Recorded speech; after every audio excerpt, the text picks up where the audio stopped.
قربانی کا گوشت آپ فقیروں کو بھی ایک حصہ دے دیں، اپنے ہمسایہ اور رشتہ داروں کو بھی، اور ایک حصہ آپ اپنے لیے رکھ لیں۔ آپ کو یہ بھی اجازت ہے کہ پورا کا پورا آپ اپنے لیے رکھ لیں۔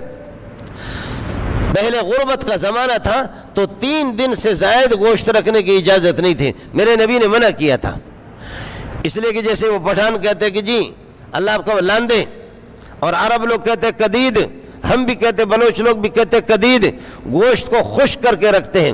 اب تو پہلے خشک کر کے رکھتے تھے تاکہ اس میں بدبو پیدا نہ ہو جائے، نمک لگاتے یہ کرتے تھے۔ اب تو یہ ہمارے پاس ڈی فریزر آ گئے، اور یہ کیا کہتے فریج ہمارے پاس آ گئے، اس میں 2 سال تک رکھو۔ اس لیے جب سے یہ ڈی فریزر ہمارے پاس آ گئے اس دن سے اس کو عرب لوگ کہتے ہیں سلاجہ۔ یہ ڈی فریزر جو ہوتا ہے، فریج جو ہوتا ہے، اس کو کہتے ہیں سلاجہ، ٹھنڈی کرنے والی چیز۔ یہ سلاجہ بھی ہے، یہ بخالہ بھی ہے، یہ سلاجہ بھی ہے اور بخالہ بخیل بنانے والی چیز بھی ہے۔ جب سے یہ فریج آ گئے فقیر محروم ہو گئے، ڈی فریزر جب سے آ گئے فقیر محروم ہو گئے، محلے والے محروم ہو گئے۔ اب یہ ہے کہ وہ ایک بکری کو اللہ آپ کا بھلا کرے، یا ایک بکرا جو اس نے ذبح کر دیا